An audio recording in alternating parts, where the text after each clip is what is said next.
Hello and welcome to episode 6 of English Chinese Characters, ECC or INGSA. Today we have an interesting lesson. I'm going to start you off with the character that will for us represent the plural es. So the is in boxes or foxes or brushes, the is, right? Es. So we're not going to use this for plurals that take a standard s ending like dogs or cats because those would be one-syllable words. And so we would just inflect them with an underline, right? Whereas these other words that require a whole other syllable, boxes, foxes, brushes, they would need another character to represent that other syllable because we are making our mapping morphosyllabic, much like written Chinese is. So each syllable gets a character. This is how you draw the plural es. Do you recognize the radical on the left side? It's a person radical. And then the other part of this character is actually door. So by itself it is door. And this brings up an interesting point. It's a door because in Chinese they use a part of the character usually to represent like the phonetic element. Maybe it clues you into what it sounds like. So door by itself has the same sound as this plural indicator in Chinese. So therefore they put the same phonetic element. So some people might think, oh, Chinese, doesn't communicate how a word sounds. That's not true. It does, and some research has sort of indicated that it's as high as like 85%, or some would even say higher, like 90-something%. So what's interesting about ECC is we are going to make a purer logographic system. So I guess through evolution, our minds have sort of dictated that, we would equate images with sounds, and that's what happened with Chinese, right? They use sounds to create characters. But because we're taking a system and mapping it onto our language, we have the benefit of making something where we're not going to have any clues like that, where you look at it and you're like, oh, this is probably pronounced door because it looks just like our door character. No, that's not how we're going to do it. So we're going to instead use mnemonic devices to sort of incorporate these, what would be sound components, into our radical system. So for them, they wouldn't say that a door relates to a pluralization. But for us, we are going to cognitively say, oh, since these parts don't represent sound and they represent meaning, the door, think of, there are many doors. Like you're in a room, there's many doors. Which door do you pick? Door on the left or on the right, okay? So yeah, that's plural es. Very quickly, I'm going to show you how there are two different door radicals. You have the simplified version, and then you have the traditional version. So both of these can indicate pluralization in Chinese. They're typically used with people or animals or living things. But for us, we're going to use it, the simplified character with the person radical. We're going to use that to signify the es, and we're going to use this other one right here to signify like a more irregular pluralization, as in the en, that sort of Germanic suffix in children or oxen or brethren. That's what we would use this for. And this is how you draw it with the traditional doors.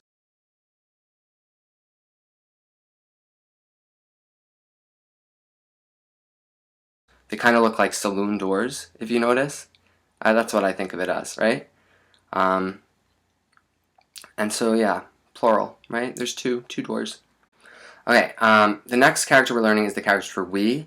Because this would be a two-syllable word in Chinese, what we're doing is actually going to just fuse those two syllables together into our own new English Chinese character. So we're taking the word for I, and we're taking that plural suffix we just learned, es, and we're merging them together. So in Chinese, you would see those two characters side by side. It would basically, if we were reading ECC, it would say I is, right? I plural. But we're just merging them because we need to. And so it's kind of fun. We got this new character.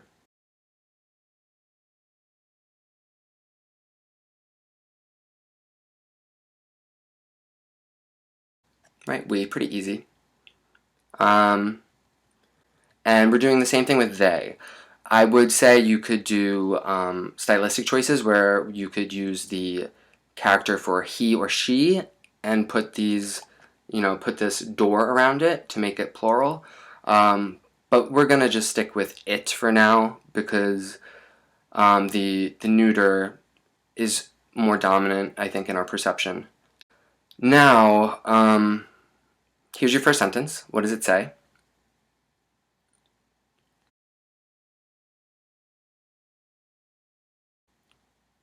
We have a child. We have a child. Very good. And what about this one? It's not the same.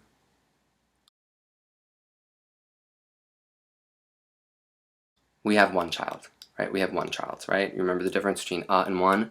Has that little slash. All right, very good. Here's your next sentence.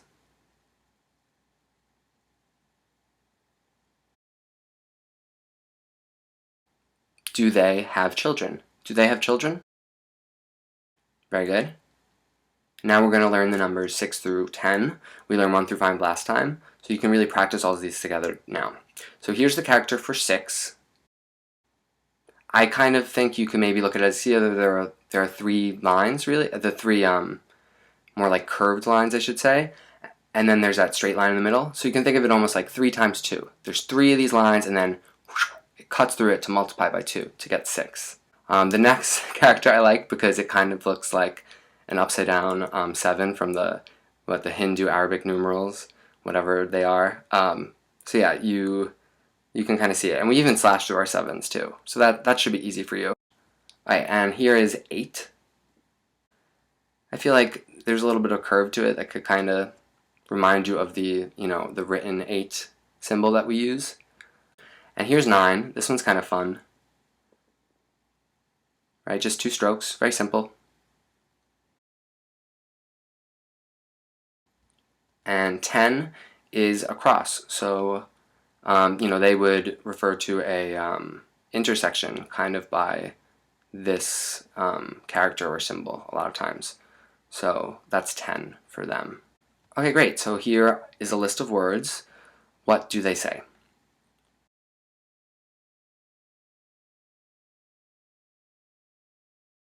They say 6 women, 7 women, 8 women, 9 women, 10 women.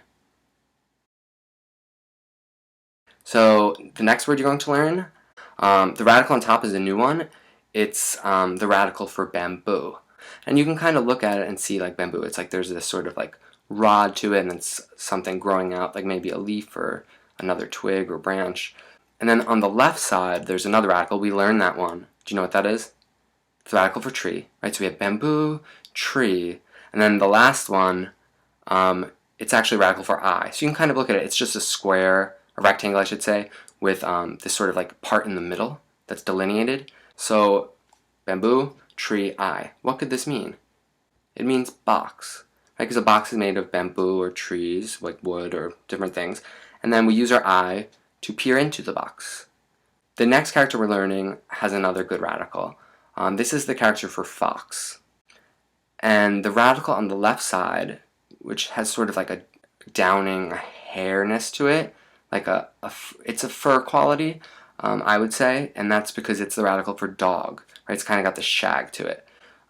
So this character is actually for fox, because a fox kind of looks like a dog. My friend even has a dog that looks like a fox named Foxy. So there you go. So fox. Now let's read some more sentences. This is the next sentence. It says, I see 7 foxes. I see 7 foxes. So what does this sentence say?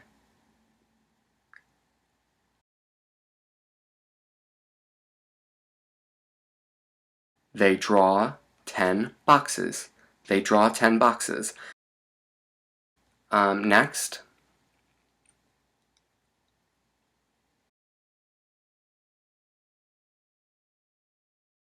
We paint 8 men.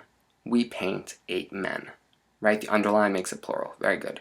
And now here we've come to the point of our lesson where we try and decipher an actual Chinese sentence. Here it is. It does have characters that I haven't introduced to you, so that would hypothetically happen though, right? So I want you to just do your best. What do you think this could mean?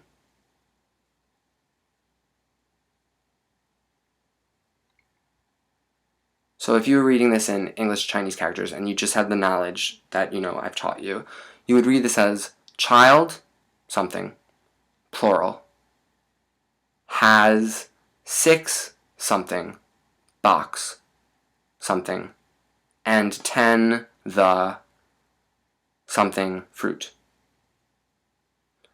So remember that the radical in the word for child actually means child, right? That sort of with the slash, and that comes after the word child. So that's actually the full Chinese word for child. It has 2 characters. We don't need that for our word, but that same character pops up again because that character also represents just sort of like objects or small things. It's kind of, this might not be linguistically correct, but it's kind of like a suffix, kind of a little bit. It's found in those sort of, it's connected to a lot of words. It's become a part of the word box also. It's part of the word box, the fuller word for box there. But we've clearly chosen the more important or prominent character to represent the thing we want it to represent. So here it really says children, or the children. It might, they don't differentiate. The children have 6 boxes. Remember, Chinese uses classifiers, measure words. So here it says like 6 things of boxes, or 6, we don't have anything, but that would be a clue for you if you were ever reading Chinese. You would just know. Often, especially after the word has or have, right? If you see a number, the thing that follows the number is just going to be this meaningless kind of counter. You don't even need to know it half the time. Sometimes it might be helpful, but you could guess. And then the part below, it actually says like water fruit. Do you see that? See where fruit is and the one in front of it? The one in front of it says water. So you're really saying like children have 6, boxes and 10 water fruits, because that's their word for fruit. They would combine water and fruit, that a sort of general term for fruit, and that would be their word for fruit. But if you knew the character for water, that would probably represent wat in water. So even though it represents the sound wat, the idea would be water. So you would read this as children have 6 boxes and 10, fruits, 10 water fruits. So it's, it's possible to sort of eventually, get the meaning of some of these things. Now here is the actual English sentence version of that. Can you read this? Right, so ours is very different because we use the 2 traditional and simplified plurals in the sentence. They would never do that, right? Because the simplified and traditional versions are very distinct. They're very separated in their writing typically. So this says, the children have 6 boxes and 10 fruits. That's how we would write it in ECC. So I really like that lesson. I think it's kind of fun. Please review it. Stay tuned for the quiz, and I'll see you next time.